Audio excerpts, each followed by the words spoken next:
Ben ifade edildiği gibi Allah'ın affedici olmadığını, olamayacağını, Allah'ın affedici olduğunu ifade etmenin Allah'a iftira niteliğinde olduğunu düşünüyorum. Neden böyle düşünüyorum?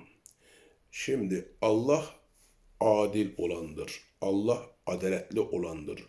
Allah adaletin tecelli etmesini isteyendir. Allah adaletle hükmedilmesini emredendir.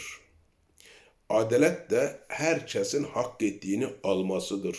Suç işleyenlerin cezasını çekmesi, mükafatı hak edenlerin mükafatı alması adalet olduğuna göre Allah'ın affedici olduğunun ifade edilmesi aynı zamanda da Allah'ın adaletin tecelli etmesine engel olacağı da ifade edilmiş olur.